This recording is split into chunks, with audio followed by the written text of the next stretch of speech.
सर्व संतजनांचे सहर्ष स्वागत.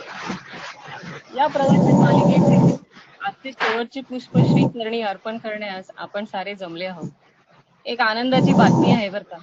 यासाठी मी 1-2 मिनिटं सगळ्यांचे घेणार आहे. आपल्यापैकी बऱ्याच जणांच्या आग्रहाखातीर ही प्रवचनमाला अशी सुरू राहावी अशी प्रार्थना आम्ही मालकांना आणि त्यांच्याबरोबर डॉक्टर साहेबांना केली आणि डॉक्टर साहेबांनी ती मोठ्या मनाने मान्य केली आहे. यापुढे प्रत्येक शनिवारी याच वेळी डॉक्टर साहेबांच्या मुखातून निघणाऱ्या ज्ञानगंगेत आपण सगळे न्हाऊन निघणार आहोत. ही प्रवचनमाला अशीच निर्विघ्नपणे सुरू राहो ही मालकांच्या चरणी प्रार्थना. थोडक्यात प्रवचन मालिकेचे प्रयोजन. ही प्रवचन मालिका यशस्वी किंवा लाभदायक होण्यासाठी आपल्यातील प्रत्येकाचा सहभाग जरुरी आहे. काय होते, बरेच वेळा आपल्या मनात काही प्रश्न येतात, कधी ऐकी प्रश्नांचे पडसाद उमटतात आणि तुम्ही सर्व माझ्याबरोबर सहमत व्हाल की काही कारणांमुळे लोकलज्जा म्हणा किंवा भिडेमुळे ही प्रश्न अनुत्तरित राहून जातात. अनुत्तरित प्रश्नांची चे आकलन व्हावे हे या प्रवचन मालिकेचे प्रयोजन होय. यासाठी आपल्याला पडलेले प्रश्न कृपया सर्वांनी या आजच्या प्रवचन मालिकेच्या शेवटी डॉक्टर साहेबांना विचारावेत किंवा पुढच्या प्रवचनाच्या अगोदर मला किंवा राहुलला हे प्रश्न व्हॉट्सअपवरती पाठवावेत. आपल्या सर्वांच्या सहकार्याची आणि सहभागाची आम्ही अभिलाषी आहोत. डॉक्टर साहेबांना सगळ्यांच्या वतीने विनंती करते की आपण आजचे प्रवचन सुरू करावे. जय श्रीराम. हरि ओम. ओम सहनावतु सहनौ भुनक्तु सह वीर्यं करवावहै तेजस्विनावधीतमस्तु मा विद्विषावहै. ओम शांति शांति शांति. श्री गुरुदेव दत्त सिद्धांत अवधूत चिंतन स्वामी समर्थ महाराज की जय. अनंत कोटि ब्रह्मांड नायक राजाधिराज योगिराज कल्पतरु शैवावधूत शंकर महाराज की जय. हरि ओम. महाराजांच्या आज्ञेनुसार महाराजांचा पोस्टमन महाराजांची मनी ऑर्डर घेऊन आपल्या समोर बोलण्यासाठी सिद्ध झाला आहे.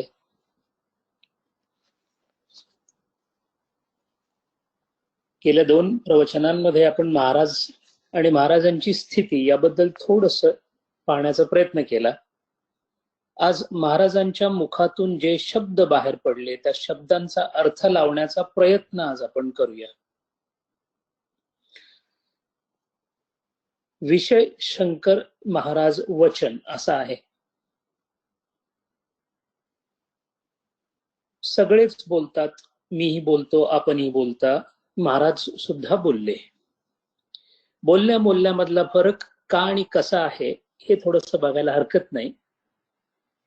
कारण बोलणारा ज्या प्रदेशामधून बोलतो त्या प्रदेशानुसार त्या बोलण्याचं महत्व राहत. अवतारी पुरुष आणि जीवनमुक्त यांच्या तोंडातून येणारं वचन हे ज्या प्रदेशातून येतं त्या प्रदेशाला सत्य प्रदेश असं म्हणतात. सत्य प्रदेश म्हणजे जिथे कालाच्या बंधनानुसार सत्याची व्याख्या न बदलता जे त्रिकाला बाधित आणि सत्य असेल इतकंच जिथं बोललं जातं, इतकंच जिथं चिंतलं जातं त्या प्रदेशाला सत्य प्रदेश असं म्हणतात. या सत्य प्रदेशामध्ये बोलणारी जी व्यक्ती असेल ती इंद्रियातीत अवस्थेत असते. त्यामुळे तिच्या तोंडून येणारे उद्गार हे अतींद्रिय असतात. मनोलयातीत अवस्था, मनाचं तिथं काहीच काम नसतं. जिथे चैतन्याचा प्रकाश बुद्धीतून परावानेत परावर्तित होऊन वैखरीतून बाहेर पडतो त्याला सत्यवचन असं म्हणतात. जिथे मनाचा लवलेश सुद्धा आहे तिथे सत्यवचन निघण्याची शक्यता तितकी नाही. आणि म्हणून हे सगळे शब्द जेव्हा उच्चारण्याची स्फूर्ती होते, महाराज स्फूर्तीने बोलत असत, महाराज इच्छेने बोलत नसत. या दोन बोलण्यात फरक आहे. इच्छेने बोलणं याच्यासाठी अहंकाराची गरज आहे. आणि जर अहंकार नसेल तर इच्छेनुसार बोलताना वैखरीतून शब्द बाहेर पडत नाहीत. म्हणून ज्या सत्याचं परिवर्तन मूलाधार चक्रामध्ये परावर्तित झालं, ते परावर्तित झालेलं सत्य शब्दाचं स्वरूप घेण्यासाठी जेव्हा कंठापर्यंत पोचतं तेव्हा अहंकार किंवा इच्छा रहित असल्यामुळं त्याच्या आकाराची स्पष्टता कमी होत जाते. म्हणून महाराज नेहमी म्हणत असत की सिद्ध झालेला माणूस वैखरीत कधी येईल हे फक्त परमेश्वरच जाणे. ज्ञानदेव सगळे सिद्ध होऊन वैखरीत आले म्हणून ज्ञानेश्वरी तयार झाली. पण सगळेच जीवनमुक्त वैखरीपर्यंत शब्दांचा आकार येऊपर्यंत इच्छाधारी राहत नाहीत.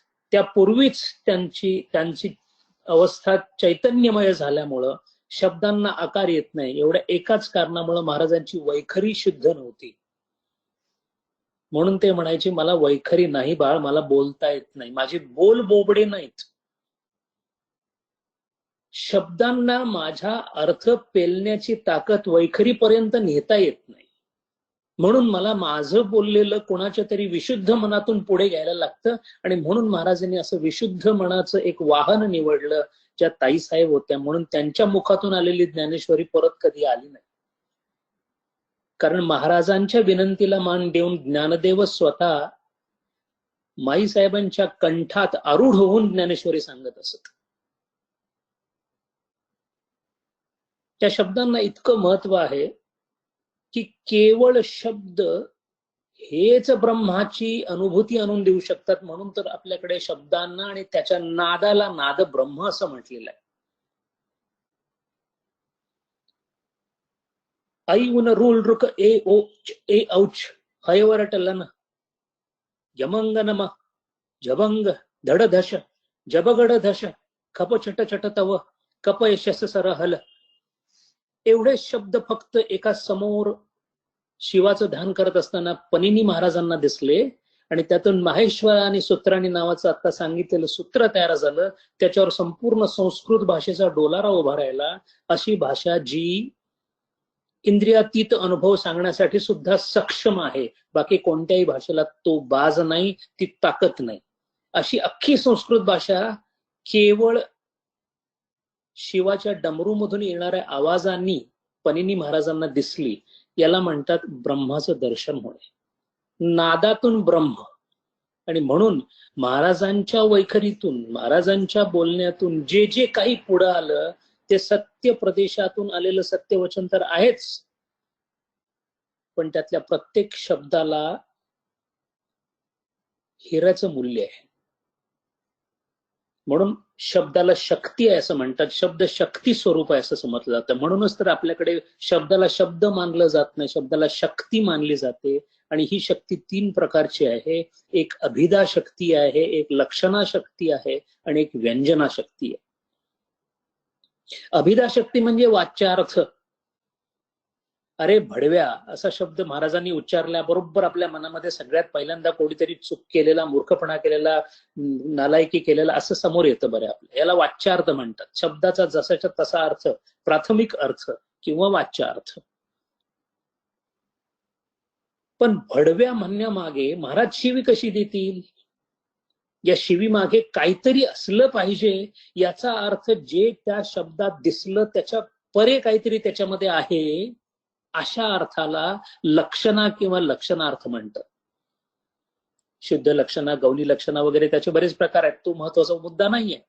पण ध्वन्यार्थ किंवा लक्षणार्थ जो आहे तो न सांगितलेला पण अर्थ गर्भित असतो. आणि तिसरी शक्ती आहे व्यंजना शक्ती, ज्याला सूचित अर्थ असं म्हणतात.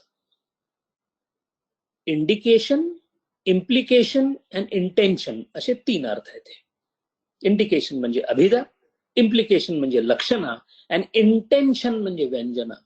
महाराजांचे सगळे उद्गार हे कधीही अभिधा शक्तीकडे पाहून घ्यायचे नाहीत.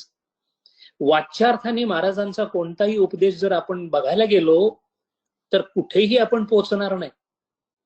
महाराजांचे शब्द लक्षणा आणि व्यंजनेवर आरूढ होऊन येतात.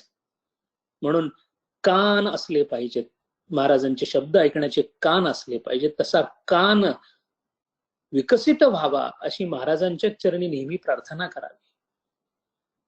सगळ्यात सर्वसाधारणपणे महाराजांच्या सगळ्या शब्दांचं जर संकलन केलं तर सगळ्यात जास्त वापरले जाणारे 2 शब्द म्हणजे भडवे आणि हरामखोर. कोणत्याही साध्या माणसाला सांगितले की एक महाराज आहे त्याने असं असं बोलतात, तात्काळ त्याची प्रतिक्रिया अशी असेल की हे कसले महाराज. आता बघूया महाराज भडव्या म्हणजे काय म्हणत होते, कुणाला भडवा म्हणतात. अगदी साध्या सोप्या पण स्पष्ट अर्थ त्याचा असा आहे की जो एखाद्या विषयी माणसाला वेश्येकडे घेऊन जातो त्या माणसाला भडवा असं म्हणतात. त्याला इंग्रजीमध्ये पिंप असं म्हणतात. आता प्रश्न असा येतो की बऱ्याच माणसांना जे भडव्या म्हणत होते मग ते भडव्या कसे, कारण ते काय बाहेर बाह्यगमन करत नव्हते. मग महाराजांना नेमकं भडव्या म्हणजे काय म्हणायचं होतं. वेश्येकडे जाणे म्हणजेच कुणाकडे जाणे. वेश्य म्हणजे बंधन. संस्कृतमध्ये वेश्यला बंधन म्हणतात. विषय, विष, विष्णू, वेश्या या सगळ्यांसाठी एकच धातू आहे. जो पसरतो, जो जखडून ठेवतो, जो यह बधनाती, जो बांधून ठेवतो म्हणजे विषय. अशा विषयांकडे कोण कोणाला घेऊन जातो. जे विषय लोलंगत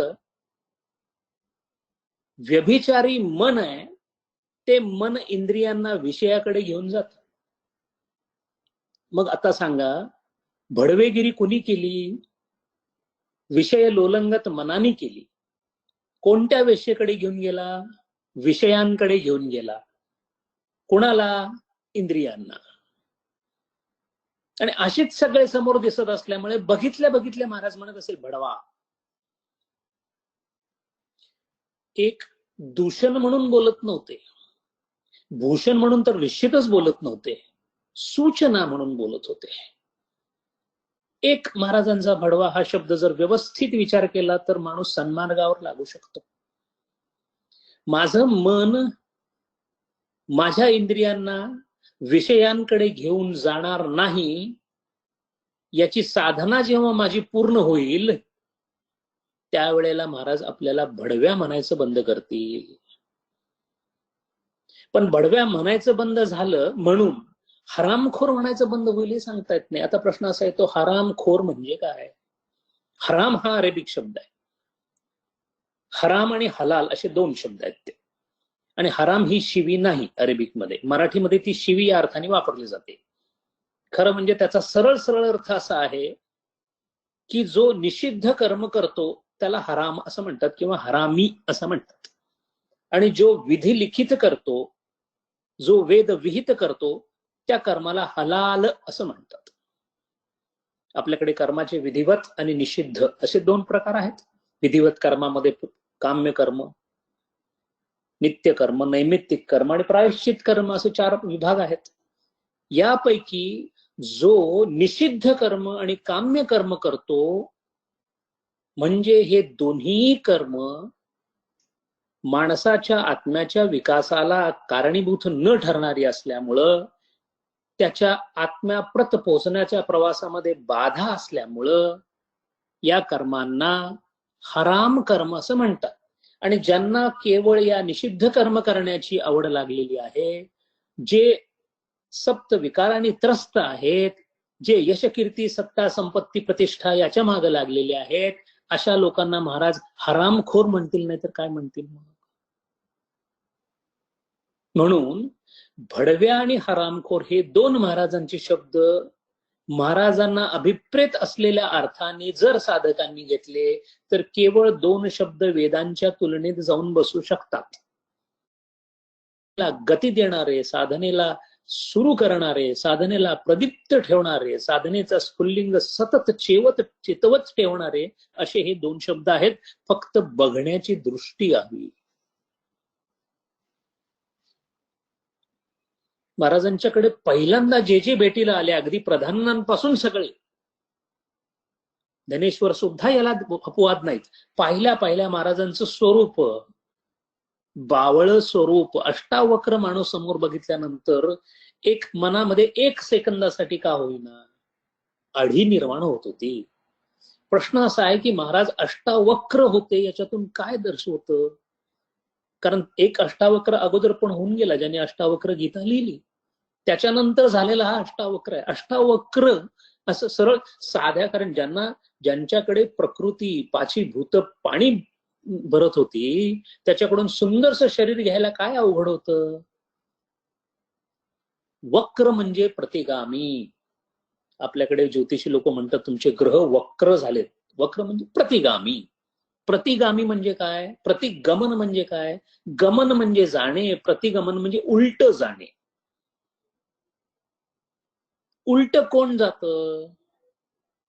तर जे काही तयार झालेलं आहे, जी अष्टधा प्रकृती आहे, ती परमेश्वराच्या योजनेच्या नुसार ऋत आणि सत या संकल्पनेनुसार चाललेली असते.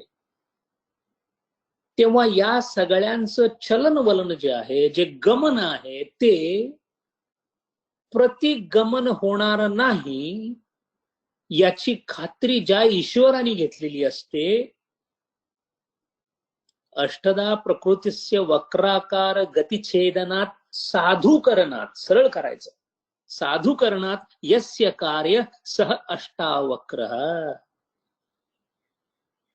पंचमहाभूत, मन, बुद्धी आणि अहंकार या 8ही जणांना वक्र स्वरूपात न ठेवता सरलीकरण ज्याच्याकडे करायची ताकद आहे, असे ते विश्व संरचनेचे अधिपती अष्टावक्र शंकर महाराज. आणि नाथ संप्रदायातले होते, त्यामुळे गोरक्षनाथांचं एक वचन घेतले की आपल्या लक्षात येईल ते. 8 जना की जमाती चलावे, तास गुरु में चेला, बाबा जोगी एक अकेला, जाके तीर्थ व्रत ना मेला, 8 जना की जमाती चलावे, तास गुरु में चेला, असे हे अष्टावक्र होते. म्हणून महाराजांच्या अष्टावक्रतेचं कारण, अष्टावक्रतेचा अर्थ, अष्टावक्रतेचं गूढ इथं दडलेलं आहे. त्याच्यानंतर सगळ्यात दुसरी गोष्ट महाराजांना पाहिल्या सगळ्यांना आश्चर्य वाटायची, ती म्हणजे एकतर पिसाट हास्य किंवा एक मंद हास्य. आणि या मंद हास्यामध्ये थोडीशी वक्रोक्ती किंवा थोडस व्यंजनात्मक हसू होतं. ते पिसाट हास्याबद्दल आपण मागच्या वेळेला पाहिलंच की उन्मनी अवस्थेमध्ये होणाऱ्या आनंद रसपानामध्ये जे सतत डुंबलेले असतात, त्यांना आनंद रसपान अतिव झाल्यामुळे, शरीरधारी असल्यामुळे तो आनंद अपसुख जेव्हा बाहेर पडतो, तेव्हा तो पिसाट हास्याच्या रूपाने बाहेर पडतो. स्वानंद सांद्र रसपान सुमन चित्त, असं त्याचं योगामध्ये वर्णन केलेलं. मंद हास्य जे आहे ते या भडव्या आणि हरामखोर या दोन्ही प्रकारच्या लोकांना पाहून, आणि ते जेव्हा महाराजांच्याकडे येत किंवा बाहेर देवळामध्ये जात किंवा मोठे मोठे नगारे वाजवतात, मोठे मोठे हार घालतात, मोठ्या मोठ्या आरत्या करतात, मोठे मोठे आवाज करतात, हे सगळं बघून महाराज मंद हसत असत. कारण त्यांना माहिती होती की अरे ही सगळी मंडळी जी भक्त म्हणून येत आहेत, त्यांना का कळत नाही की त्यांचा देव त्यांच्या आतच आहे, ते बाहेर का शोधतायत? जीव तिल माही तेल है, जीव चकमक में आग. जीव तिल माही तेल है, जीव चकमक में आग, तेरा साई तुझमें है, जाग सके तो जाग. शृण्वंतो अमृतस्य पुत्र हा, असं ऋग्वेदात म्हटलेलं. अरे तो अमृताचा पुत्र आहेस, तो देव. इस घट अंदर बाग बगीचे, इसी में पालनहारा. इस घट अंदर 7 समुंदर, इसी में 9 लख तारा. इस घट अंदर पारस मोती, इसी में परखन हारा। इस घट अंदर अनहद बाजे, इसी में उठत गुहारा। ओ, सगळं इथं आहे. म्हणून महाराज हसत असत, पानी में मीन पियासी, मोहे सुन सुन आवे हासी. पानी में मीन पियासी, अरे पाण्यामध्ये मासा कसा तहानलेला राहू शकेल? पाण्यातच राहतोय तो, तरी सुद्धा तो भटकतोय. आत्मज्ञान बिना नर भटके, क्या मथुरा क्या काशी. कहे कबीर सुनो भई साधो, सहज मिले अविनाशी. सहज मिळेल. आणि हे महाराज समोर बघायचे आणि मग हसायचे, मंद हास्य यायचं की काय धडपड चालली आहे देवाला शोधण्यासाठी. महाराजांचे काही उद्गार फार गूढ सुद्धा आहेत. ज्या वेळेला बेबी म्हणजे माईसाहेब मेंदळेंना ताईसाहेबांना भेटले, पहिल्या भेटीमध्येच इथे कंठाला स्पर्श केल्यानंतर आपलं काम संपलं याची खात्री झाल्यामुळे महाराजांनी रावसाहेब मेंदळच्या मांडीवर मोठ्याने अशी थाप मारली आणि म्हणाले, मी बेबीला गिळलं, मी बेबीला खाल्लं. शास्त्रीय परिभाषेमध्ये त्याचा खूप मोठा अर्थ आहे. ज्या विषयावर कैक प्रवचन देता येईल असा विषय काही मिनिटात सांगणं अवघड आहे, पण प्रयत्न करायला हरकत नाही. महाराज मागे उभे आहेत. चैतन्य, चैतन्याचा आभास आणि बुद्धी या सगळ्यांना मिळून जीव असं म्हणतात. शास्त्रीय परिभाषा आहे. चैतन्य, चिदाभास आणि बुद्धी हे मिळून जीव तयार होतो. यापैकी चिदाभासाला ज्या वेळेला कूटस्थ म्हणजे चैतन्य म्हणजेच मी ही अनुभूती येते, त्यावेळेला तिथे चैतन्य आणि चिदाभास असे दोन भाग राहत नाहीत. यालाच चैतन्याने चिदाभासाला गिळलं असं म्हणतात. आणि मग जे राहतं ते फक्त चैतन्य, आणि ज्या बुद्धीतून ते परावर्तित होते ती अत्यंत उत्कृष्ट आणि उच्च अशी बुद्धी, ज्याला ऋतंभरा बुद्धी म्हणतात, एवढीच राहते. हे सगळं महाराजांनी केवळ स्पर्शाने केलं आणि म्हणाले, मी बेबीला गिळलं. नाव बेबी नावाचा जो भेदरूप नामरूप होतं ते सगळेच सगळे मी चिदाभासा सहित खाऊन टाकलं. आता बेबी म्हणजे ताई महाराज या फक्त जीवनमुक्त म्हणून उरलेल्या आहेत. आता त्यांच्याकडे फक्त चैतन्य आणि ऋतंभरा बुद्धी इतकीच शिल्लक राहिलेली आहे. 3 प्रकार आहेत बुद्धीचे: स्मृती, मती आणि प्रज्ञा. स्मृती भूतकाळाचं ज्ञान करून देते, मती वर्तमानाची समज देते, प्रज्ञा भविष्याची कल्पना देते. स्मृती, मती, प्रज्ञा. आत्ता काय चाललंय हे मतीनी कळतं, काय होऊन गेलं ते स्मृतीनी कळतं, काय होणार आहे ते प्रज्ञेनी कळतं. अशी ही बुद्धी सुमार अवस्थेमध्ये आपल्याकडून आल्यानंतर ती विकसित करून घ्यावी लागते, कारण तमोगुणाच्या संपूर्ण सत्वांशाने तयार झालेली ती बुद्धी आहे. आणि ते एकमेव अस्त्र आहे की ज्याच्यामध्ये आपल्याला महाराजांचं अस्तित्व कळण्याची ताकद येऊ शकते. अशी ही बुद्धी जी आहे ती बुद्धी या नावाने अवतरित होते, पुढे ती मेधा म्हणून येते, मग धृती म्हणून निर्माण होते, स्मृती होते, मग प्रज्ञा होते. प्रज्ञेच्या पुढे तिचा अभ्यास आणि ध्यान केल्यानंतर तिचं प्रतिभेमध्ये रूपांतर होतं, आणि प्रतिभेच्या अत्युच्च अवस्थेमध्ये जेव्हा या चिदाभासाचा नाश होतो तेव्हा ती ऋतंभरा या नावाने बुद्धी होते. आणि म्हणून चैतन्य आणि ऋतंभरा एवढंच ज्यांच्याकडे शिल्लक आहे त्याला ईश्वर कोटी असं म्हणतात. इतका सगळा अर्थ महाराजांच्या त्या फक्त 3 शब्दामध्ये, मी बेबीला गिळलं या शब्दामध्ये आहे. महाराजांची वेशभूषा, केशभूषा, स्वच्छता म्हणा आणि हातातला हंट, या 4 गोष्टी बऱ्याच माणसांना विचित्र वाटत असत. महाराज नेहमी यातून दर्शवत असत की अंतरंग महत्वाचा आहे. बाह्य पूजा बहिरंग, कारे भुललासी वरलिया रंगा, उस डोंगा परी रस नव्हे डोंगा.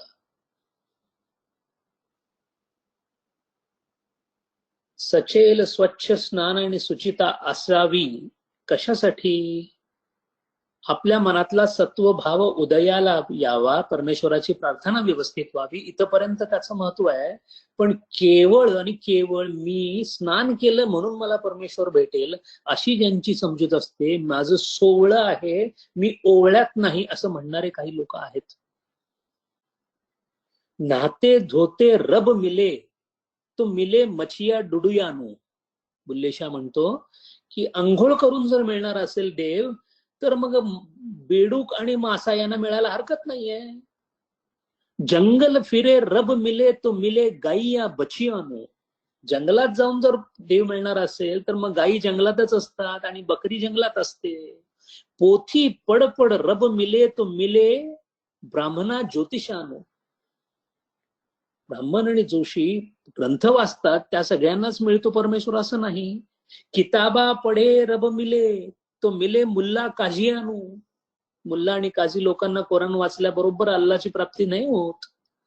आणि मग बुल्लेशाह म्हणतात, रब तू उन्हानू मिलिया बुलिया जिना दिलिया सचियानू. त्याचं हृदय स्वच्छ आहे, पाक आहे, शुद्ध आहे, कोणाही जीवाचा न घडो मत्सर असा आहे, त्याला फक्त परमेश्वराची प्राप्ती होते. आणि म्हणून महाराजांचा वेश हाच दर्शवतो की अंतरी आत स्वच्छ साफ सगळं असावं. बाह्यांगाला महत्व इतकं देऊ नये, बाह्य पूजेचं इतकं महत्व नाही. मन ना रंगाय जोगी रंगाय जोगी कपडा. कपडा रंगवून काय करायचं, मन रंगवलं पाहिजे. पण हे सगळं करताना आपण नेमकं ध्येय विसरतो, आणि ध्येय विसरलो की आपण झोपी गेल्यासारखे आलो, तमोगुणाच्या प्रभावाखाली येतो. तमोगुणाच्या प्रभावाखाली काही करावंसं वाटत नाही, कंटाळा येतो, जमला तर देव, बाकीचं बघू, अशा पद्धतीत असल्यानंतर अशा साधकांना नेहमी आठवण ठेवण्यासाठी महाराज हातामध्ये अंतर ठेवत असत. बैरन नींद कहां से आई. नींद म्हणजे तमोगुण. बैरन वैरी आहे. बैरन नींद कहां से आई, नींद कहे मैं यम की दासी. तमोगुण म्हणतो मी यमाचा दास आहे. नींद कहे मैं यम की दासी, एक हात मुदगल एक हात फाशी. एका हातात फाशीचा फंदा आणि एका हातामध्ये मुदगल म्हणजे मोठं मोठं मारायला घेतलेलं हत्यार असं घेऊन मी आलेली आहे समोर. हे तमोगुणाचं द्योतक आहे. म्हणून तमोगुण नेहमी लक्षात ठेवण्यासाठी महाराजांच्या हातात हंटर असायचा. तमोगुणी आहेस ना, मग तुला हंटरच लागेल. कशाचा? तीव्र शब्दांचा. रजोगुणी आहेस का, मग भडव्या हरामखोरावर काम होऊ शकेल. महाराजांच्या हातामध्ये दारूची बाटली असायची. काय काय कारण होतं? जो स्वानंद रसामध्ये डुंबलेला आहे त्याला दारूचं काय, त्यांना दारूचा अंमल तर कधी झालाच नाही. पण पहिली महत्वाची गोष्ट अशी की काय त्याचं कारण आहे? मायक्रोसॉफ्ट, गुगल आणि फेसबुक या तिन्ही कंपनीच्या मालकांना ज्या व्यक्ती साधू संतांबद्दल आदर आहे, त्या साधू संतांचं नाव आहे नीम करोली बाबा. कधी जर आपण चरित्र वाचलं तर पहा. आणि या तिघांनाही म्हणजे लॅरी पेज, गुगलचा मालक, संस्थापक, या तिघांच्या घरामध्ये मार्क झुकरबर्ग, या तिघांच्या घरामध्ये नीम करोली बाबांचा फोटो आहे. आता हे नीम करोली बाबा म्हणजे कोण? तर या नीम करोली बाबांच्याकडे असाच एक डॉक्टरेट झालेला, पण ज्याला अंमली द्रव्यांचं सेवन करण्याची इच्छा होती असे लोक काही हिमालयात यायचे, अमेरिकेकडून हिप्पी ज्याला म्हणायचे, असे ते आले होते. त्यांनी महाराजांची चेष्टा करायची म्हणून त्यांना एक LSD ची गोळी द्यायचं ठरवलं, अंमली पदार्थाची गोळी, हेरोईनची गोळी द्यायचं ठरवलं.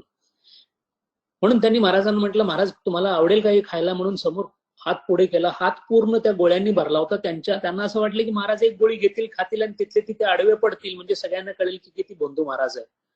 महाराजांनी ते सगळ्याच्या सगळं हातातलं घेतलं, खाल्लं, आणि ते खाल्ल्यानंतर हळूहळू यांच्या लक्षात आले की आता हा मरणारच, कारण एवढं खाल्ल्यावर कोणीच जगत नाही. म्हणून त्याच्या बरोबरचे सगळे सहकारी निघून गेले. हा जाऊ शकला नाही कारण भक्त भरपूर होते. पण 2 तास झाले, 3 तास झाले, 4 तास झाले, काही झालंच नाही. मग त्याने विचारलं, महाराज हे कसं काय? ते म्हणाले, अरे वेड्या, या अंमली पदार्थाच्या अंमलाचं तू मला काय सांगतोस? मी ज्याच्या अंमलाखाली आहे त्याच्या पुढे हे म्हणजे शेण सुद्धा म्हणता येणार नाही अशी अवस्था आहे. अशा आनंद रसामध्ये डुबलेले महाराज दारूची बाटली हातात घेऊन आपल्याला एवढंच दाखवत होते की हे विषय रस आहे. या विषय रसायनात तू बुडून हे मध्ये मध्ये असं चढल्यासारखी करतोस, त्याच्याऐवजी त्या आनंद रसाला जर तू चाकू शकलास. महाराज म्हणायचे, अरे थोडीशी चैतन्य तुझ्याकडे काय आलं तर त्या चेतनेच्या पोटी तू एवढा छोटा छोटा छोटा छोटा आनंद घेत सगळीकडे फिरतोस, म्हणजे तुला खरोखर पिण्याची अक्कल नाही. जो चैतन्य रसामध्ये डुंबलेला आहे, जो जरा सी पी के बहक गया उसे मैकदे से निकाल दो. सुफी म्हणतो, हे थोडं थोडं विषय सुख घेणार आहेत ना, त्यांना बाहेर काढा. त्यांना आमच्या तिथे आमच्या आमच्या गुत्त्यामध्ये त्यांना नाही बोलवायचं. जो जरा सी पी के बहक गया उसे मैकदे से निकाल दो. यहाँ तंग नजर का गुजर नहीं, ये अहले जर्फ का काम है. छोट्या हृदयांचे हे काम नाही आहे. ज्यांच्याकडे खरोखर उदारता विशालता आलेली आहे त्यांचं हे काम आहे. म्हणून महाराजांच्या हातातल्या बाटलीचं हे रहस्य आहे. महाराज सिगरेट खूप प्यायचे, पिवळा हत्ती. ये अल्फाज ही है धुवे में लिखे. एक सूफी म्हणतो, ये अल्फाज ही है धुवे में लिखे, एक बयाबा में अंधकार के दरमियान, अंधेरे के दरमियान. या विश्वात पसरलेला जो अज्ञानाचा अंधार आहे, त्या अंधारामध्ये केवळ या धुरातून स्पष्ट झालेली ही अक्षर जी आहेत, ती अक्षरच फक्त या अंधाराचा नाश करू शकणार आहेत. संपूर्ण वैराग्याचं द्योतक आहे. सगळं फूक दिया जैसे होरी, होळीमध्ये जसं फुकून टाकतात, सगळं आगीच्या भस्मसात करतात, स्वाहा करतात, काही उरत नाही सगळं. वेश महाराजांचा फार बावळा असायचा. कधी काय घालतील कधी काय घालतील त्याची काही खात्री नव्हती. काही जे काय रंगी बेरंगी.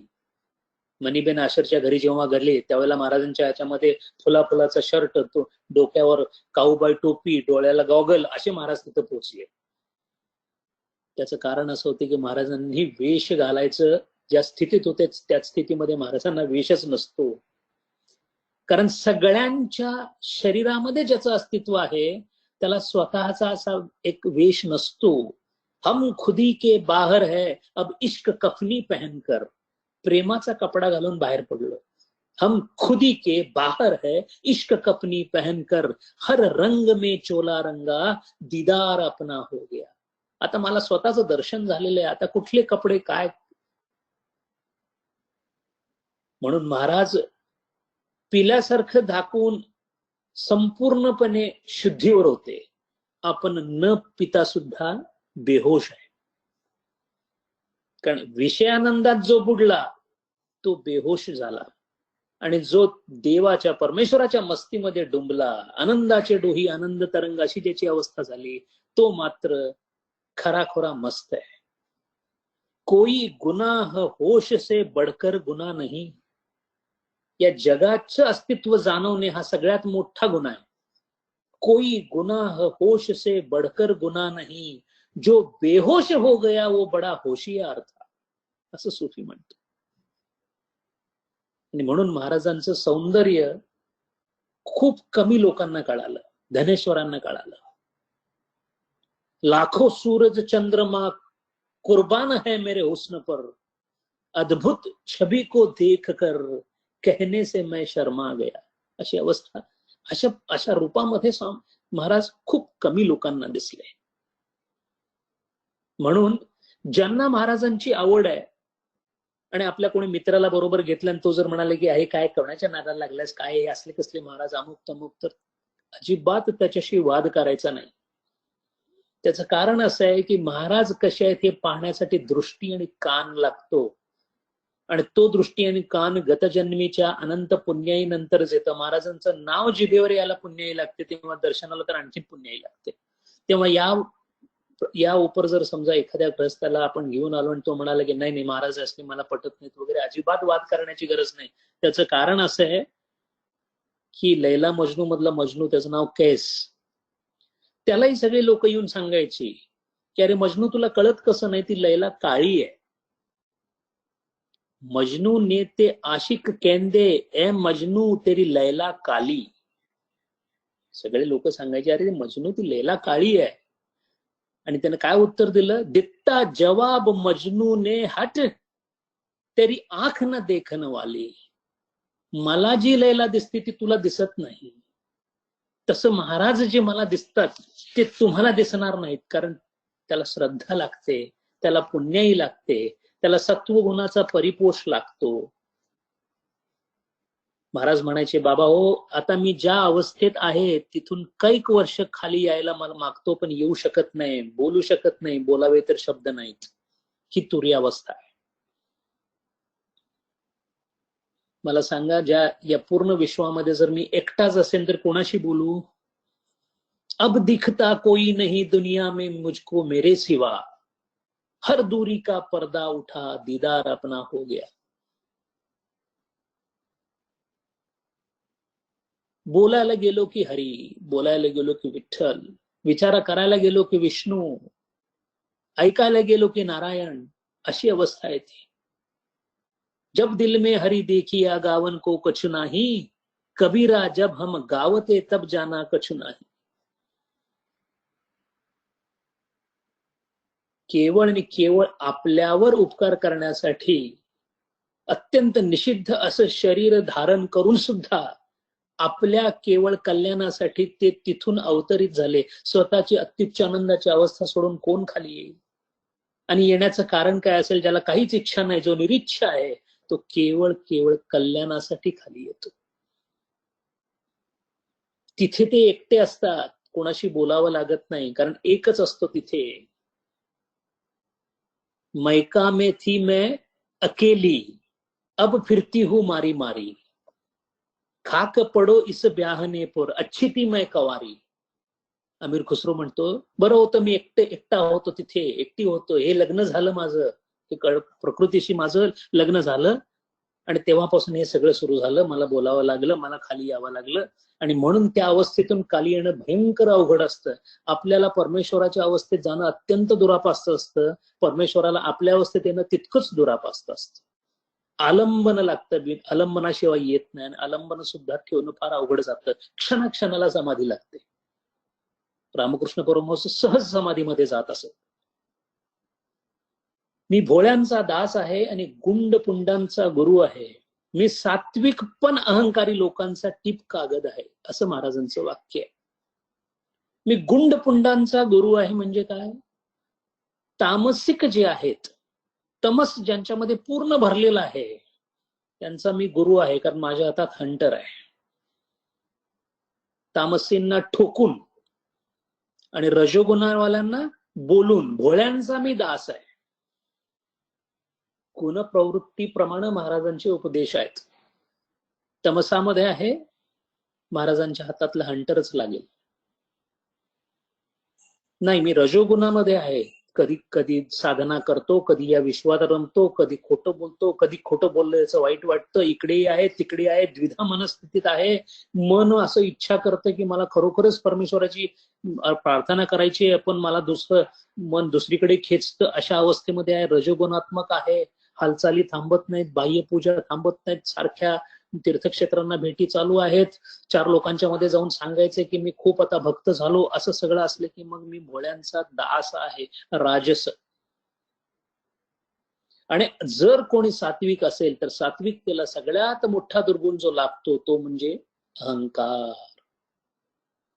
म्हणून नामदेव महाराज म्हणतात, अहंकाराचा वारा न लागो राजसा, माझी या विष्णुदासा भाविकाशी. अहंकार, सत्वगुण वाढायला लागला की अहंकार हा नकळत मागून यायला लागतो. सहज कोणीतरी बोलून जातं, डॉक्टर साहेब छान बोलला तुम्ही, म्हटल्या बरोबर आतल्या बाजूला अहंकाराची ज्योत हळूहळू हळूहळू वाढायला लागते. लहानपण देगा देवा, मुंगी साखरे चारावा. केव्हा अहंकार आपला अपघात करेल सांगता येत नाही. म्हणून सात्विक पण अहंकारी असलेल्या लोकांसाठी महाराज टीप कागद आहेत. बघा, एकाकडे दास आहेत, एकात गुरु आहेत, आणि एकात फक्त टीप कागद आहेत. आणि हे सगळं कारण म्हणजे अहंकार झाला की मग मी वाढतो. मी अमुक केलं, माझी इतकी प्रवचनं झाली, मी इतकं वाचलं, मला इतके मान देतात. इथं सगळंच चुकलं, सगळं मुसळकेरात.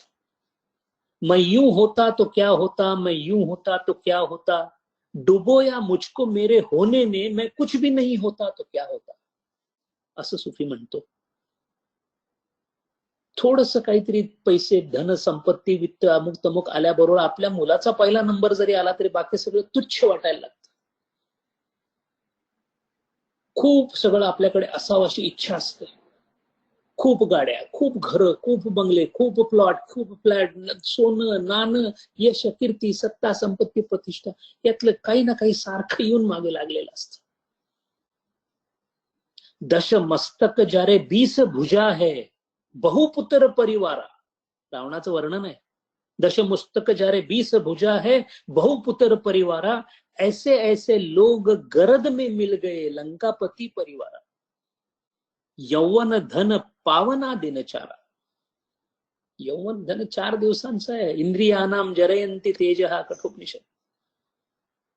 मग असं जर असेल तर मग हे सगळं ठेवून महाराज नाही दिसत, महाराज नाही कळत. महाराजांनाच शरण जाऊन सांगायला लागेल, हे काळं जिथे जिथे जिथे काळे डाग आहेत ना ते सगळे काढून टाका महाराज. महाराज तुमचा हंटर वापरा, शिव्या वापरा, काय काही करा, पण मला शुद्ध करा. कारण का, जोपर्यंत मी संपत नाही तोपर्यंत तुम्ही दिसत नाही. खुद को न देखना है तुझे देखने की शर्त. मी संपल्याशिवाय तुम्हाला नाही पाहता येणार. मेजर अभ्यंकरांचा मुलगा दत्तात्रय अभ्यंकर, त्याला दत्ता म्हणायचे. महाराज त्याला घेऊन गिरणारला गेले होते, आपण तो प्रसंग गेल्या वेळेला पाहिला. आणि 8 दिवसाच्या उपवासानंतर जेव्हा पंचपक्वानांचं जेवण त्याच्या पुढे ठेवले तेव्हा त्याला फक्त कंठाला स्पर्श केला आणि कठकुपेक्षुत पिपासा निवृत्ती या योगून मार्गातल्या विभूती शक्तीनुसार त्याला तृप्तच करून टाकलं. त्यांना अन्नाला हात सुद्धा लावासा वाटला नाही. आणि त्यावेळेला महाराजांनी एक शब्द उच्चारलेला आहे, वाक्य उच्चारलेलं आहे, आपल्या सगळ्यांसाठी फार महत्वाचं आहे. असाच तृप्त रहा, मायेत अडकू नको. एकनाथ महाराजांनी तेच सांगितलं. जैसी स्थिती आहे तैशा परी राहे, कौतुक तूप आहे संचिताचे. संचित म्हणजे प्रारब्ध. प्रारब्धाच्या वशात जे जे काही आपल्याला सहन करावं लागतं त्या सहन करताना तोंड वाकडं झालेलं असतं, डोळ्यातनं अश्रू येतात. नाही, कौतुक तूप आहे. इतका त्रास होतोय आताच्या आयुष्यामध्ये. परमेश्वरा तुला काय सांगू, परमेश्वर म्हणतो मला नको सांगू, कारण तूच केलेला आहेस. अरे या स्टेशनवर तू आणलेली बॅग तूच उघडलीस, त्याच्या आतल्या बाजूला दगड धोंडे शेण माती सापडली, बॅग भरली कोणी होती गेल्या स्टेशन मध्ये. म्हणून महाराजांनी सांगितलंय असाच तृप्त राहा, एका जनार्दनी भोग प्रारब्धाचा, हरिकृपे त्याचा नाश होय. तेच शंकराचार्य महाराज सांगतो, यल्लभसे निज कर्मो पाते वित्तम तेनम विनोदय चित्तम, भज गोविंदम भज गोविंदम. तुझं वित्त किती आहे, गेल्या जन्मी केलेलं कर्म हे तुझं, ही तुझी संपत्ती. म्हणून या मायेपासून दूर राहा.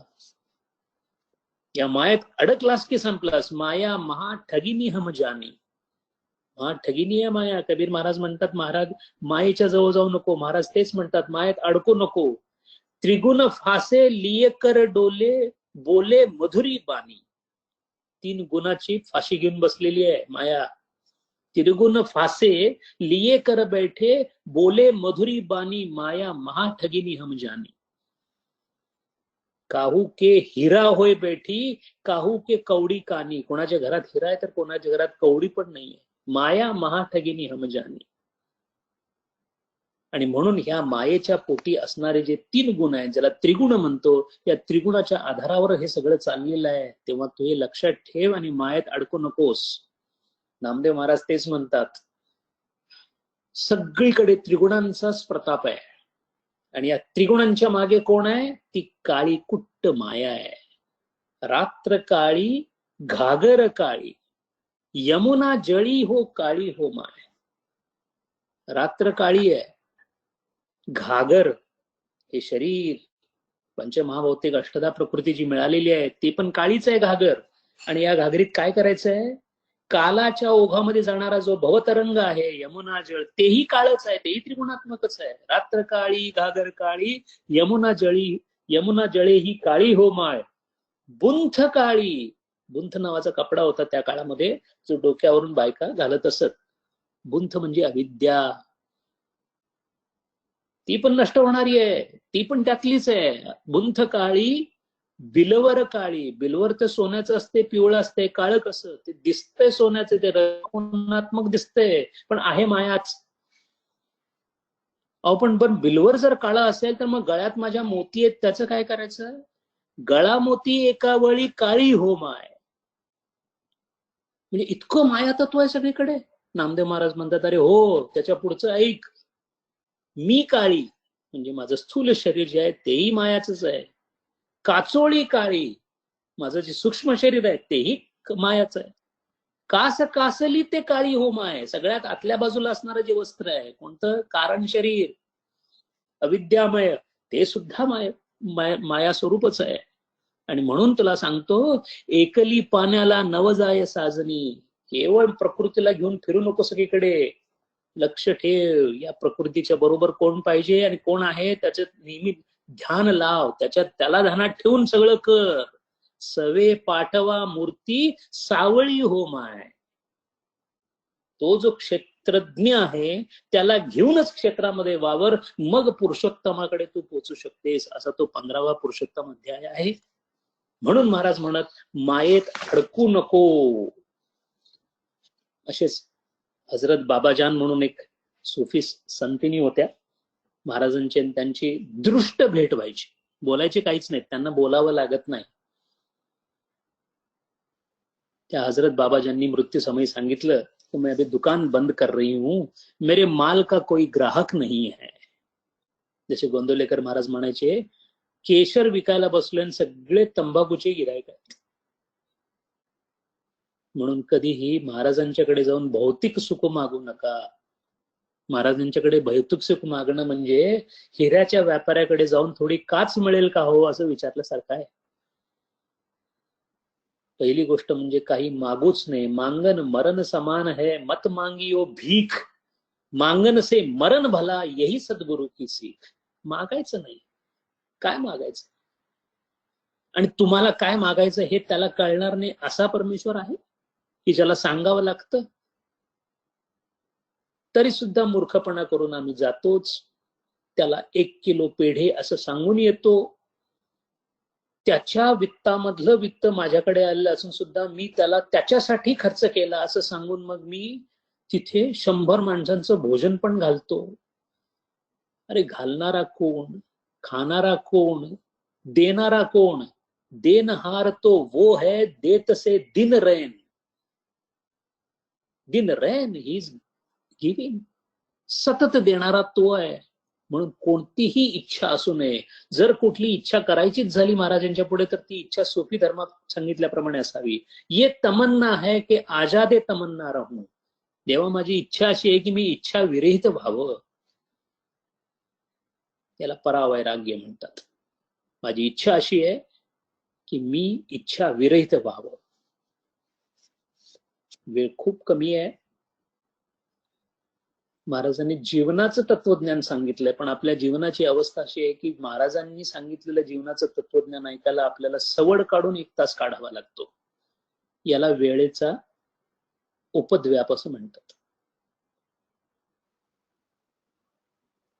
वंदनीय गुरु डॉक्टर काका देशमुख आहेत, ते नेहमी म्हणतात की उपद्व्याप करायला आपल्याकडे भरपूर वेळ आहे, परमार्थ करायला वेळ नाही. जमलं तर, सगळ्यांची सवलत असेल तर, ऑफिसमधून आलो तर, अमुक केलं तर, तमुक केलं तर, म्हणजे आपल्या सवडीनुसार, जसा आपल्या घरामध्ये साधारण 3 फूट बाय 3 फूट मध्ये परमेश्वराला बसवून दिवसातून 1 तास मी देवासाठी काढतो असं देवाला सांगतात, अशी आपली परिस्थिती आहे. म्हणून महाराजांनी जे वाक्य एक सांगितले, ज्यांची प्रार्थना महाराजांची आपल्या समोर असते, मैं कैलाश का रहने वाला हूं, मेरा नाम है शंकर.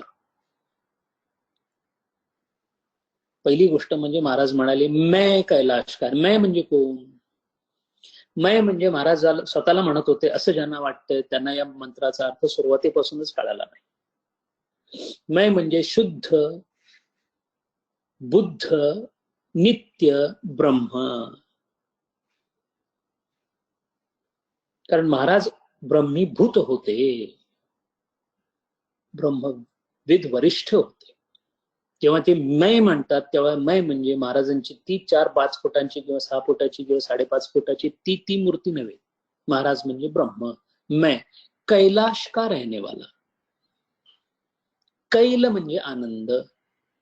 संस्कृत मध्ये कैलाश या शब्दाची जर व्युत्पत्ती बघितली तर कैल म्हणजे आनंद, असं म्हणजे वस्ती किंवा स्थान, आनंद स्थान. मैं कैलाश का रहने वाला. शैव पंथामध्ये 68 शिवलिंगापैकी सगळ्यात महत्वाचा स्वयंभू अवलिंग जे आहे, ज्याची देवता त्रिपुरांतक म्हणून आहे, ती कैलाशावर आहे.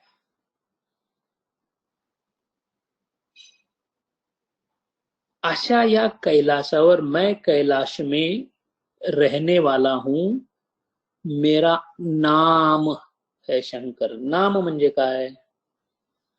केवळ आणि केवळ या विश्वाच्या उत्पत्तीनंतर चित्ताच्या विकासाप्रमाणे उत्क्रमित होणाऱ्या या जीवांच्या शैलीमध्ये सर्वात जास्त चित्त विकसित असणारा, ज्याच्याकडे अंतःकरण किंवा बुद्धीची संपदा आहे असा जो मानव आहे, मनुष्य आहे, त्या मनुष्याला माझ्या वसतिस्थानाची, माझ्या स्थितीची ओळख व्हावी म्हणून मी जेव्हा अवतरित होतो तेव्हा त्या अवतरणाला अस्थिभाती प्रीती बरोबर नाम रूप सुद्धा लागतं. त्यापैकी जे नाम मी घेतलं ते नाम म्हणजे हे नाम, मेरा नाम है शंकर. द्वैतीकृत क्षेत्र क्षेत्रज्ञ संबंधानुकरणात क्षेत्रज्ञ स्वरूपात कल्याणकारकस्य यः भवति सः शंकरः. शंकर नावाच्या नावानी सर्वांचं कल्याण करण्यासाठी अद्वैतामध्ये असणारी अच्युत अवस्था सोडून केवळ आणि केवळ दयेपोटी विश्वातील सगळ्यांच्या कल्याणासाठी जो अवतरित होतो त्याला शंकर असं म्हणतात. मैं कैलाश का रहने वाला हूं, मेरा नाम है शंकर. दुनिया को समझाने आया, कर ले कुछ अपना घर. दुनिया को समझाने आया. दुनिया को, या दुनियेमध्ये जे जे आहेत त्या सगळ्यांना समझाने आया. क्या समझाने आया? अध्यवृत आहे त्याच्यात. ही लक्षणं म्हणायची, याला लक्षणं म्हणतात. दुनिया को समझाने आया हो, मी तुला सांगितलं, सांगायला आलोय. सांगायला काय सांगायला आलोय? मैं दुनिया को दुनिया के बारे में समझाने आया. किंवा मी तुला तुझ्याबद्दलच बोलायला आलोय. दुनिया को दुनिया के बारे में समझाने आया. विश्व निर्मितीमध्ये ही पूर्ण विश्व निर्मिती तुझ्यासाठी झालेली नाही. तू कुठेतरी नोकरी करून 4 रुपये मिळवावेत आणि 4 मुलं काढावीत याच्यासाठी परमेश्वराने पृथ्वीची निर्मिती नाही केलेली. पृथ्वी निर्मितीचा उद्देश तो नाही. माझ्यासाठी जग झालेलं नाही, जगात मी आहे. आपली संकल्पनाच चुकीची आहे. मी जगात नाही आहे, जग माझ्यात आहे. माझं मन म्हणजेच माझं जग. माझ्या मनाच्या पुढे जग नाहीच आहे, कारण मला पूर्ण जग कळूच शकत नाही. दशांगुळामधलं एक अंगुल तुला थोडंसं दाखवलं असं भगवान स्वतः सांगतात. तेव्हा अशी ही जी दुनिया, असं ही जे विश्व तयार झालं, त्या विश्वामध्ये मी ऋत आणि सत नावाच्या 2 संकल्पना ठेवल्या आणि धर्म नावाचा एक त्याला जोड लावून दिली. त्याच्यानुसार हा हे विश्व चाललेलं आहे. ते तुझ्यासाठी झालेलं नाही, तुझ्यामुळे चालत नाही आणि तू नसलास तरी चालणार नाही असं नाही. हेच सांगावं लागलं विषाद युगामध्ये अर्जुनाला. मी त्यांना मारलं तर ते मेले तर अमुक तर तमुक तर.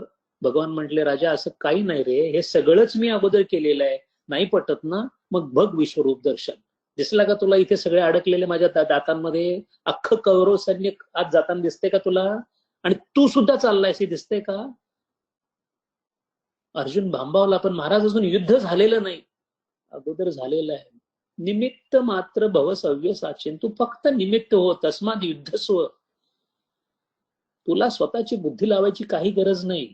कारण ती शांत बुद्धी आहे. शांतातून अनंत कसा पकडता येईल? म्हणून जीव आणि ईश्वर यानुसार तू स्वतःला अल्पज्ञ शांत समजतोस, त्याच्याऐवजी तू ईश्वर आहेस. तेव्हा तुझ्या या स्थूल शरीराला इतकं मोठं कर की तू ईश्वराच्या स्थूल शरीरासारखा हो, विराट हो.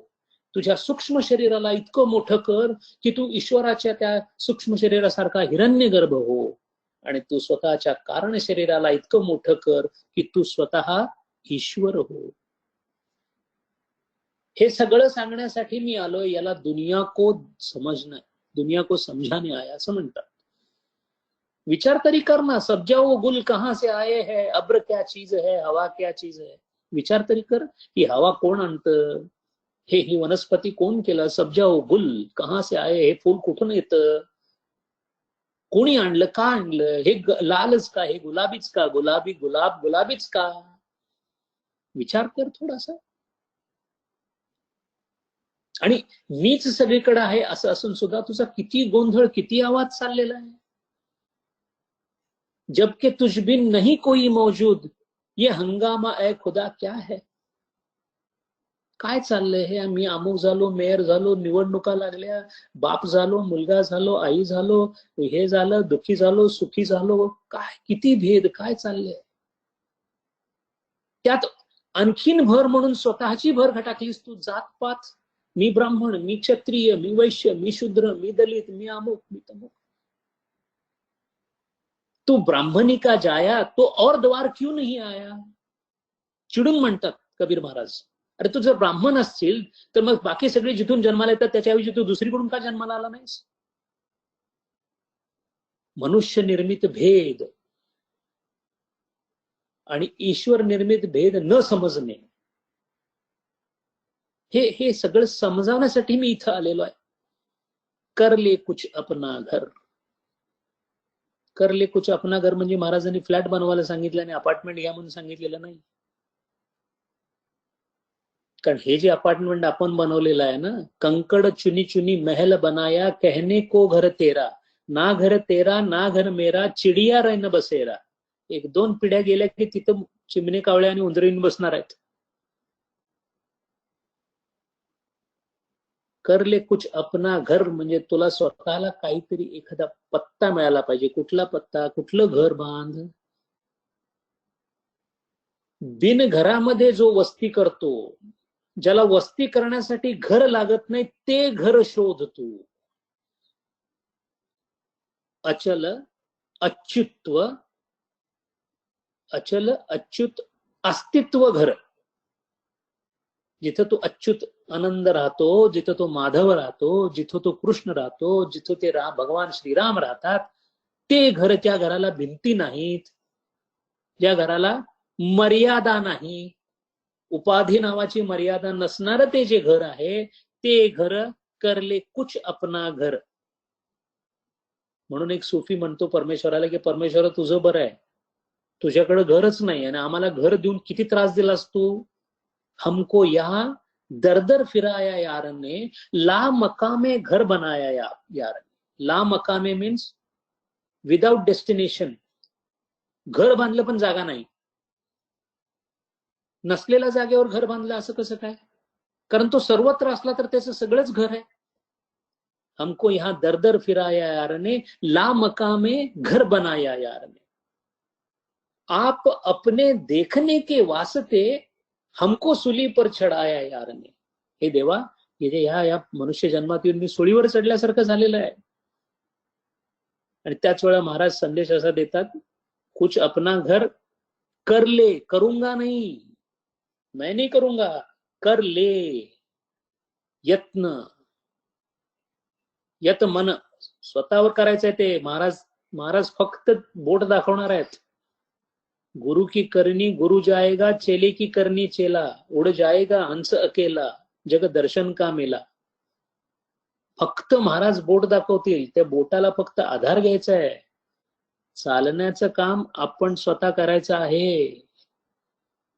वाटेल त्या गोष्टी करून सकाळी फक्त स्वारगेटला जाऊन महाराजांच्या मंदिरामध्ये एक नारळ दिला की माझी सगळी पापं संपली असल्या खुळचट समजुतीमध्ये महाराजांची पूजा करायची अजिबात नाही.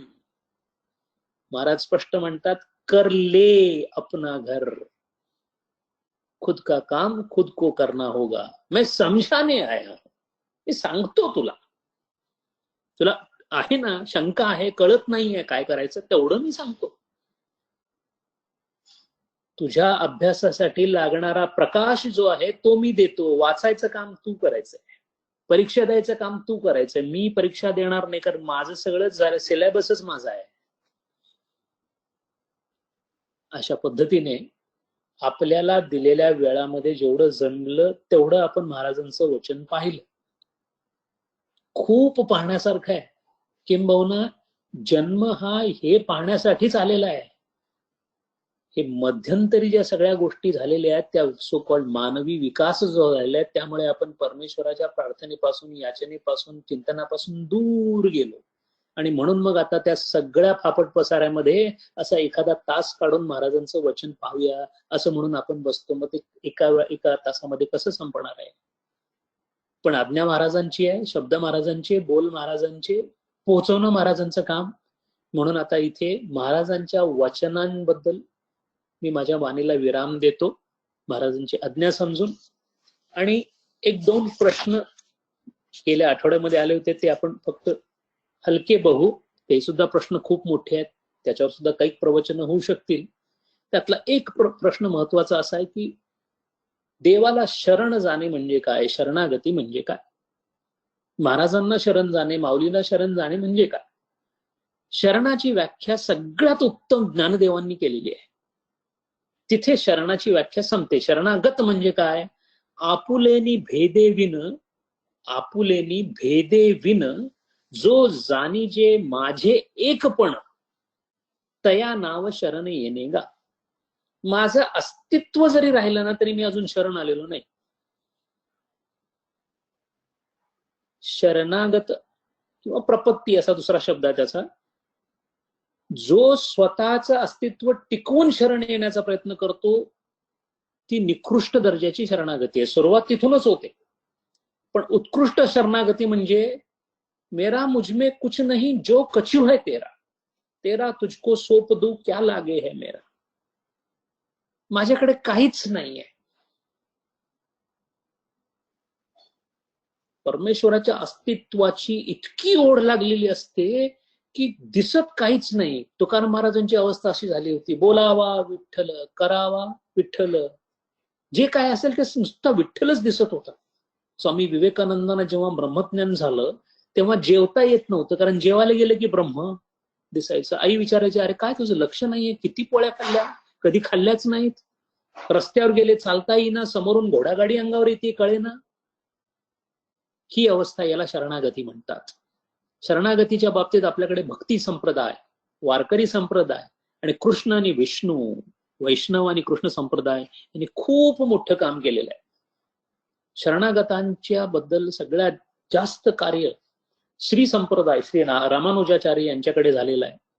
आणि बंगालमध्ये चैतन्य महाप्रभू, गौडीय संप्रदाय, असे दोन संप्रदाय यामध्ये खूप पुढे गेलेले आहेत. आणि म्हणून शरणागताची जी 6 चिन्ह दिलेली आहेत, जी आजही रामानुजाचार्यांच्या ग्रंथामधलं षडविधा शरणागती, ही शरणागतीची 6 चिन्ह मानली जातात. अनुकूलस्य वर्जनात, अनुकूलस्य संकल्पात, प्रतिकूलस्य वर्जनात. अनुकूलस्य संकल्प म्हणजे एकदा महाराजांचं नाव घेतलं की आता महाराज सोडून दुसरं काही नाही, जगामधली दुसरी कोणतीही वस्ती महाराजांना आवडेल का? नाही, करायचं नाही. अनुकूल, महाराजांना जे अनुकूल तेवढाच संकल्प करायचा. अनुकूलस्य संकल्पात. कुणाचं तरी नुकसान करावं असं वाटतंय, महाराज मारतील हंटर घेऊन, करायचं नाही. अनुकूलस्य संकल्पात. प्रतिकूलस्य वर्जनात. प्रतिकूल काय आहे? कोणीतरी येऊन सांगते, अरे तुला एक दुसरं एक नवीन सांगतो, तंत्र म्हणून आहे, ये माझ्याबरोबर शिकायला, सांगायचं स्पष्ट नाही. मी महाराजांसाठी वाहिलेलं आहे स्वतःला. का? हे प्रतिकूल आहे, माझ्या महाराजांसाठी हे अनुकूल नाहीये. मी ज्या धन्याची चाकरी करतो, दुसऱ्या नोकराच्या धन्याची मी इथं भलावण करणार नाही. धरलं ना एकदा शिवाला, मी शिवाला धरला, आता मला विष्णू नसला तरी चालेल. आणि याच्याबद्दल विष्णू महाराजांना काही वाटत नाही. अनुकूलस्य संकल्पात, प्रतिकूलस्य वर्जनात, वर्जनात रक्षिष्यति इति विश्वासो. महाराज माझं रक्षण करतील असा दृढ विश्वास इतका असला पाहिजे, हालता कामा नये. नाहीतर कधी जाऊन बॉसला भेटून आलं आणि कधी जाऊन महाराजांना भेटून आलं, याला म्हणत नाहीत विश्वास. गोरा कुंभारांनी जेव्हा ते मूल पायाखाली आलं त्यांच्या, विश्वास कोणावर ठेवला? महाराजांनी स्वतः एका माणसाचं मुलाचं मुंडकं उडवलं त्या चिलया बाळाच्या नाटकामध्ये, आणि केवढा मोठा बवाल झाला होता. महाराजांनीच सांगितलेलं आहे. शेवटी कुणी वाचवलं? स्वामी समर्थांनी वाचवलं. पण वाचवल्यापूर्वी हल्ले नाहीत महाराज का? विश्वास. रक्षिष्यति इति विश्वासो. माझं, अरे द्रौपदीला जेव्हा वस्त्राला हात घातला तेव्हा घाबरल्याबरोबर पहिल्यांदा परमेश्वराची नाही आठवण आली, पहिल्यांदा आपल्या नवऱ्यांकडे बघितलं.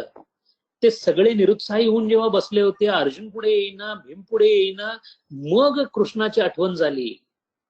म्हणून नंतर जेव्हा द्रौपदीने विचारलं, कृष्णा भगवान तू लगेच का आला नाहीस? माझ्या वस्त्राला हात घातल्या घातल्या एवढे 2-3 दिवस त्याचे वेढे निघाले तरी तू आला नाहीस. ते म्हणाले, तू मला आठवलंस केव्हा? विचार कर. पहिल्यांदा तू इकडे बघितलंस, तिकडे बघितलंस, जेव्हा तू माझा विचार केलास तेव्हा मी मथुरेतला म आणि तू म्हणून इथं आलो. रक्षिष्यति इति विश्वासो गोप्तृत्वे वर्णम.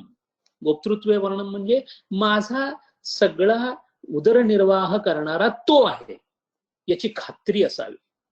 आता माझं कसं होणार? नोकरी गेली काय करणार? व्हायरस आला आता पुढे कसं होणार? याला शरणागती म्हणत नाही. जग इकडचं तिकडं होऊ दे, तो आहे, तो बघेल माझा. शबरी येईल, एक दिवस राम येईल. रोज मी बेरं ठेवणार आहे, रोज बोरं ठेवणार आहे, एक दिवस येईल तो. याला म्हणायचा विश्वास. आत्मनिक्षेप. आत्मनिक्षेप म्हणजे प्युअर सरेंडर, पूर्ण शरणागती. काहीच आपलं नाही, जे आहे श्वासावर सुद्धा हक्क माझा नाही.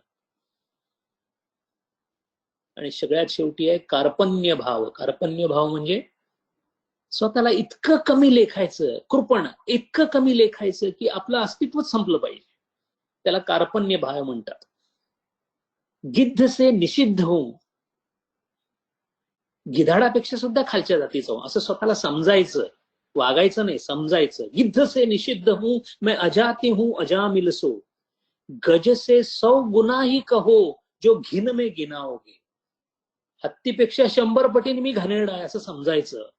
क्षुद्र हूं मैं शबरी सो, न काक हूं न केवट हूं. मी ते रामाचा काकभुशुंडी नाही आहे, मी रामाचा केवट नाही आहे, नावाडी नाही आहे. ना गौतम की नारी हूं जो आपे पगु लाओगे. मी गौतमाची ती अहिल्या जे दगड झाली ती मी दगड सुद्धा नाहीये असं समजायचं. झूठी कलंक लागी सती सीता त्यागी. खोटा आरोप आलेली सीता सुद्धा तुम्ही सोडली, तो साक्षी कलंकी हमें कैसे अपनाओगे. तर खरोखर डाग असलेला मी मला कसं तुम्ही जवळ घेणार देवा, अशी भावना, याला कार्पण्य भाव असं म्हणतात. असं हे साधारण शरणागतीचं स्वरूप आहे. दुसरा प्रश्न असा होता की नाम घेण्याची इच्छा होते पण नामाचा कंटाळा येतो. नामाचा कंटाळा येणे याचा अर्थ आपल्याला शेवटी असा आहे, एखादी गोष्ट सोडण्यासाठी त्याच्यापेक्षा उच्च अशी दुसरी गोष्ट मिळाली पाहिजे. भाकरी खाता खाता जर हापूस आंबा खायला मिळाला तर मग भाकरी सोडायला काही वाईट वाटत नाही, कारण आता हापूस आंबा मिळाला. तसं रोजच्या विषय आनंदापेक्षा नामामध्ये आनंद जोपर्यंत येत नाही तोपर्यंत नामाचा कंटाळाच येत राहील. अभ्यासाचा कंटाळा येत नाही का? परीक्षेमध्ये आपण अभ्यास करतो त्यावेळेला, पण काय करतो आपण? करत राहतो. मग काय होतं? मग तो विषयही समजतो आणि परीक्षेत पहिलाही येतो. तसं नामामध्ये सुरुवातीला कृत्रिमता येईल, पण नाम आणि नेम, गुरुदेव रानड्यांना जर तुम्ही पाहिलं चरित्र, ते नेहमी नेम करायचे. नेम म्हणजे डिसिप्लिन, नियम. नियमाप्रमाणे नाम हे झालंच पाहिजे. नाम होता होता होता होता होता होता हळूहळू रंग फिके पडत जातात. म्हणून नाम कंटाळा जरी आला तरी चालू ठेवावं, आणि ज्या वेळेला नामामध्ये गोडी लागेल त्यावेळेला समजायला हरकत नाही की आता नाम रुळायला लागले. आणखीन एक शेवटचा प्रश्न असा आहे की पूजा अर्चेला वेळ नाही, तेव्हा मी काय करावं? बाह्य पूजा आणि अंतरपूजा असे 2 भाग आहेत, आणि बाह्य पूजा ही अंतरपूजा पुढे जावी म्हणूनच करायची असते. तेव्हा जर बाह्य पूजेला वेळ मिळाला नाही तरी अंतरपूजा ही कुठेही कधीही कशीही चालू ठेवता येते. जनाबाई हे अत्यंत आदर्श उदाहरण आहे. सगळी नामदेवांच्या घरातली काम करणारी जनाबाई प्रत्येक कामामध्येच पूजा अर्चना करत होती. तेच आपल्या पुढे समोर उदाहरण ठेवायचं. हातात दिलेलं काम, जर अकाउंटंट असेल तर अकाउंटन्सीचं काम हीच पूजा समजून ते काम करायचं. आणि त्याच्यानंतर जसा वेळ मिळेल, गाडी ड्राईव्ह करतोय, नाम घ्यायला काही हरकत नाही, सतत महाराजांचं चिंतन ठेवणे. महाराजांनी असं कसं केलं, महाराज कसे होते, महाराज ते कसे, महाराज हे केलेलं महाराजांना आवडेल का, महाराज माझ्या बरोबर जेवायला बसतील का, आता मी जेवलो तर महाराज अशी जेवतील का, महाराज असं बोलतील का, महाराज अशा पद्धतीने विचारतील का, हे सारखं करणं म्हणजेच ती पूजा अर्चना आहे, म्हणजेच ती साधना आहे. त्यामुळे वेळेचा संबंध त्याच्याशी लावण्याचं काही कारण नाही. कोणत्याही स्वरूपामध्ये परमेश्वराला स्वीकृत आहे जर त्याच्यामध्ये भाव असेल. भाव बळे आकळे एरवी नाकळे, कर्तळी आवळे तैसा हरी. हरि ओम. ओम पूर्णमद पूर्णमिदं पूर्णात् पूर्णमुदच्यते पूर्णस्य पूर्णमादाय पूर्णमेवावशिष्यते. ओम.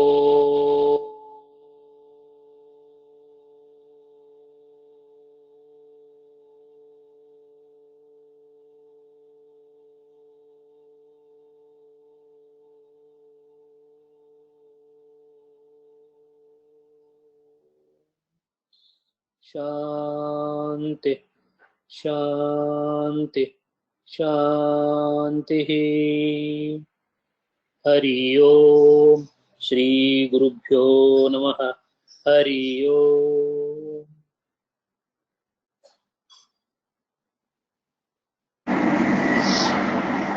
श्रीराम. डॉक्टर साहेब, आमचा दंडवत स्वीकार करावा. महाराजांनी आपल्याला आमच्या उद्बोधनासाठी का निवडले याची प्रचिती आज सर्वांनाच आली असेल. डोळ्यातनं अश्रू आता ते डॉक्टर साहेब काय बोलावं. सगळ्यांसाठी विनंती आहे की डॉक्टर साहेबांनी 3च प्रश्न घेतले जे आपल्यापैकी काही लोकांनी विचारलेले आणि त्याची उत्तर डॉक्टर साहेबांनी आता दिली. याच्यावरनं असं सांगावंसं वाटतं की ज्याला वाटत असेल की आपलं आपण कल्याण करून घ्यावं त्यांनी निसंकोचपणे डॉक्टर साहेबांना प्रश्न विचारावेत. कारण तुमच्या सगळ्यांच्या प्रश्नांना आपल्या सगळ्यांनाच त्याची मदत होणार आहे. आपण सगळे साधक भक्त मंडळी आहोत. तर निसंकोचपणे आत्ता विचारावेत किंवा मला आणि राहुलला ते व्हॉट्सअपवरती फॉरवर्ड करावे. आपले आपले माईक अनम्यूट करून आपण प्रश्न विचारू शकता. नमस्कार. नमस्कार. ऐकून कान खूप तृप्त झाले. खूप अजून ऐकावं असं वाटतं, पण आपल्यालाही वेळेची मर्यादा आहे. तर ह्या संदर्भात आपलं काही साहित्य प्रकाशित झालंय का? असल्यास त्या साहित्याचं नाव किंवा प्रकाशकाचं नाव समजू शकेल का?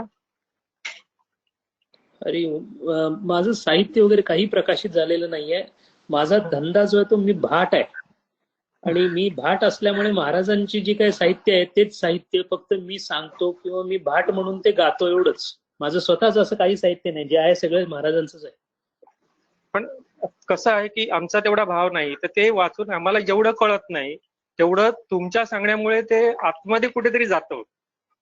तर ते अजून काही ऐकायला मिळावं त्याच्यासाठी काही आहे का? हरि ओम. महाराज आहेत, आपली व्यवस्था करतील, मला सांगतील त्याप्रमाणे महाराजांचा आदेश आला की सगळ्या गोष्टी होत राहतील. धन्यवाद. हरि ओम.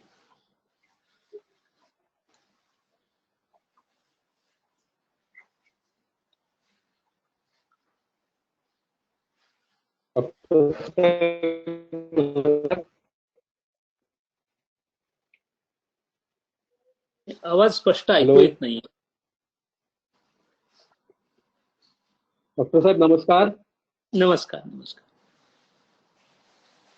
हा, तुमची प्रवचनं इंग्लिश मध्ये आहेत युट्यूबवर, तर मराठीतली आहेत का काही? थोडी स्वामी विवेकानंद आणि रामकृष्ण परमहंस यांच्यावरची आहेत. आपण जर ईमेल किंवा व्हॉट्सअप नंबर दिला तर मी त्याची लिंक पाठवू शकेन. बरं बरं, धन्यवाद.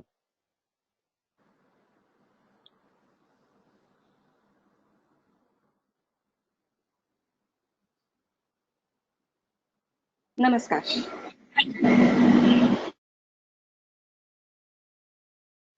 शरणागतीचा भाव समजला, फार बरं वाटलं.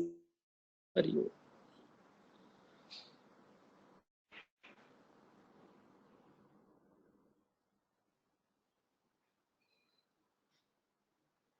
हॅलो.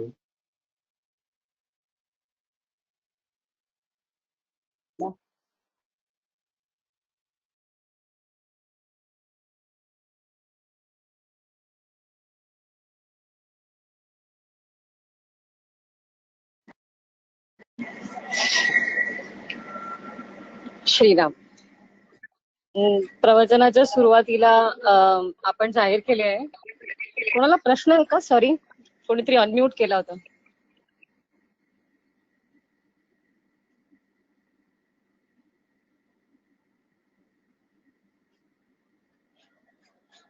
बरं, हरकत नाही. आपण प्रवचनाच्या सुरुवातीला अनाऊन्स केलं होतं की ही प्रवचनमाला सर्वांच्या इच्छेनुसार आणि आग्रहानुसार अशीच चालू राहणार आहे. आपण दर शनिवारी याच वेळेला पुन्हा भेटणार आहोत. तर आपली जी प्रश्न आहेत ती पुढच्या वेळेला देखील विचारता येतील. पुन्हा भेटूया पुढच्या शनिवारी 7:30 वाजता दुबई टाइम, 9 वाजता इंडिया टाइम. जय श्रीराम. हरिओम.